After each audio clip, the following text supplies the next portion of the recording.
Welcome. This is 13 tips for Tavern Master beginners. Starting out. When you're starting out, I recommend completing your quests before starting the next day because that will allow new quests to spawn. If you only claim them after starting the next day, you'll miss out on another quest. You don't need space between the seats. If you'll notice here, you can cram them in as tightly as you want to, and you don't even need to leave any squares in between. The NPCs have enough space to fit between the rows of benches even when they're packed in tightly. They can't, however, fit between tables like this, so it is good to leave some gaps in different places. You can kind of work it into your lighting as well. If you see here, I have a bit of lighting out in the middle as well because it was too dark, so there is space for NPCs to move between the tables that way also, so just keep that in mind. Events and income. As you can see here, most days in the tavern I make well over a few thousand, some of them even going up into 5 or 8,000. Normally after about a month you can make a few thousand per day.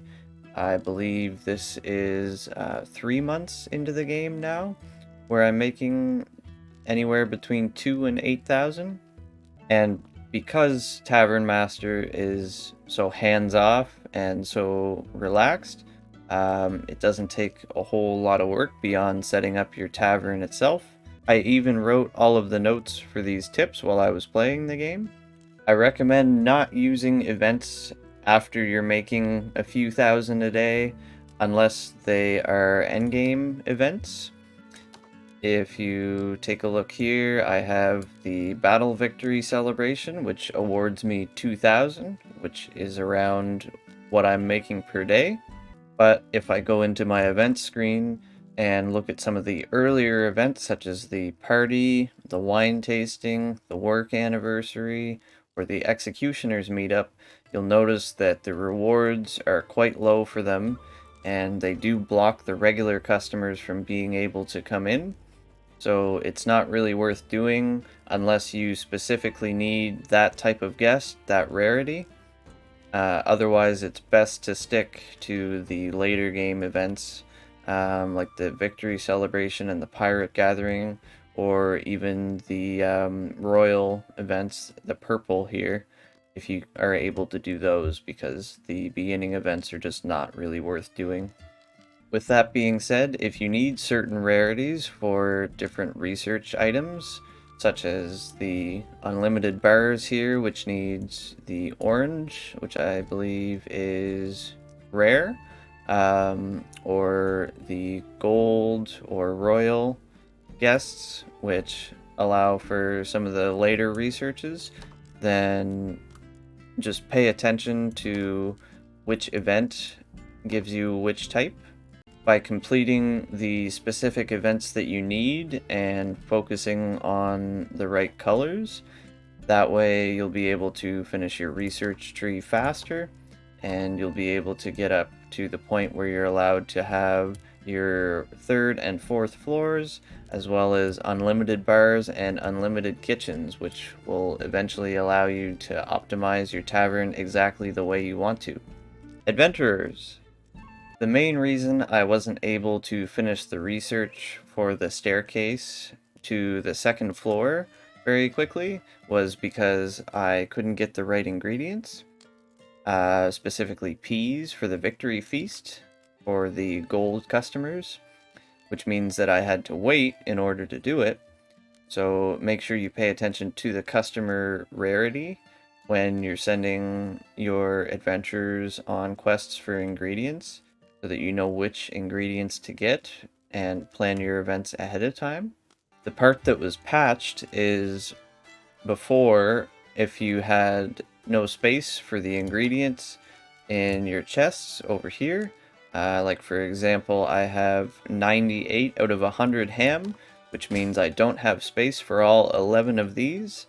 Before, this event or this adventure would just stay here and take up space, which would prevent you from doing other events.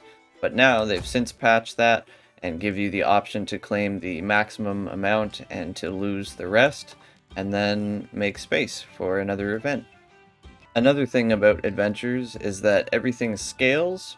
If you take a look at the Protect Wagon quest, you'll notice that you can get 20 cheese from the next one, and at the beginning you get more like 3 or 4 cheese, so it all goes up with your prestige. As it says here, adventurer level is calculated based on prestige and it affects adventurer power, which is currently 47 to 53, which means that I can send them on adventures when they're present at the table and have them complete a lot of the quests in singles or in pairs for the earlier ones, and then the defeating bandits they have a much higher chance for.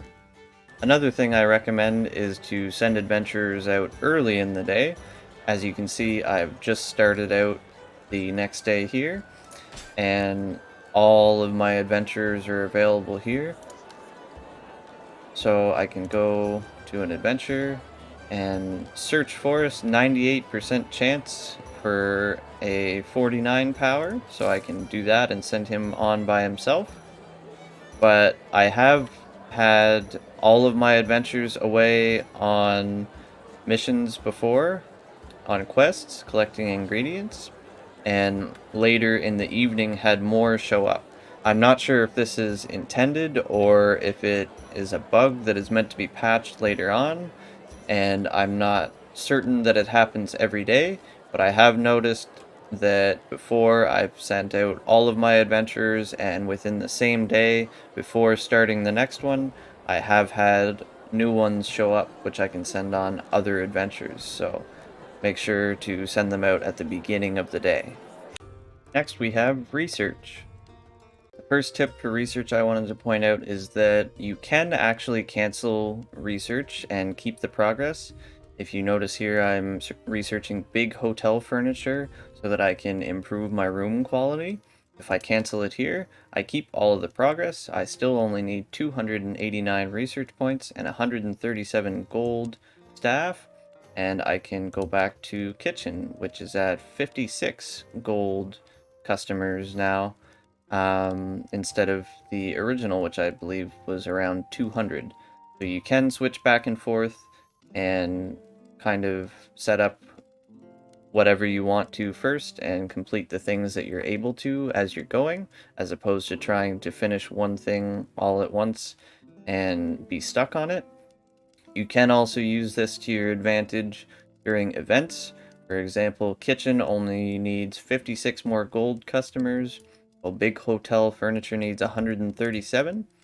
So if I were to go and have, for example, the battle celebration victory, which has 80 gold guests, then I could wait until the celebration was over at the end of that day that the event is on, allow the kitchen to be filled up, allow all 56 of those to count, and then you simply pause the game so that none of the extra guests make it out and lose you any progress. Switch to your big hotel furniture research and allow the other 24 gold guests to count towards that research as well. Another small research item is that at the end of the research tree, you can see you get unlimited bars and unlimited kitchens, but until the end of the research tree, you only get a max of 2. So you start with your first bar and then research the kitchen, and then later on, if you go onward, you'll see the next bar and the next kitchen available. So you only have 2 until the very end of the research tree, where you research unlimited bars and unlimited kitchens. So keep those in mind as you're researching at the beginning. Similar to the kitchens and the bars, until the end of the research tree, you only get 2 floors. So this is the beginning of the research tree, and about halfway through, you get your second floor just before the research becomes a little bit more difficult after you unlock the researchers and the hotel. So again, keep that in mind. You only have a limited amount of space until very close to the end of the research tree where you get your third and fourth floor one after the other. One final tip that I myself am not 100% sure about has to do with thieves. So in terms of thieves, I have only had one per night at a time. But my girlfriend has also purchased the game and since started playing it. And after I think her second or third night in game, she actually had more than one thief. She's had two. Um, and if you click on your guard here, after you get that far and unlock your guard, you can see that his chance to defend against a low threat is 100%, medium is 33, and high is 0. I assume that's 1, 2, and 3 thieves. But you can also equip them with gear, which I didn't know until she explained that to me. So if you equip them with all of the max gear, they have a 100% chance to fend off each thief, and depending on which gear they're equipped with, they have different chances to fend off different thieves. So again, keep that in mind. I haven't seen more than one thief per night, but she has, and I'm sure lots of other people have. So just be careful and be aware. The armor and the weapons aren't extremely expensive, as you just saw. It was at most 2,000 for some of the most expensive and best quality stuff, which gets you up to 100%. So if you can save up an extra few thousand, you can get your guard up to max strength easily, and then they have a 100% chance to defend against any threat, which will prevent you from having any of your drinks stolen. Thank you for watching. I hope some of these tips were helpful to you. I certainly wish I knew a bunch of them at the beginning of playing Tavern Master as opposed to figuring them out on my own throughout playing the game. I still only have 4 hours in game currently, as I haven't had a lot of time to play it since the beginning. I know lots of people are way beyond that now, but I know there's also lots of people that have yet to get into the game yet. So if you're any of these people, I hope that it was somehow helpful to you. And I am still planning on doing a Tavern Master series. It's just in the works, along with several other possible series and several other ideas for streaming and for videos. So please stay tuned if you're waiting for that. And thank you for watching. I will see you in the next video.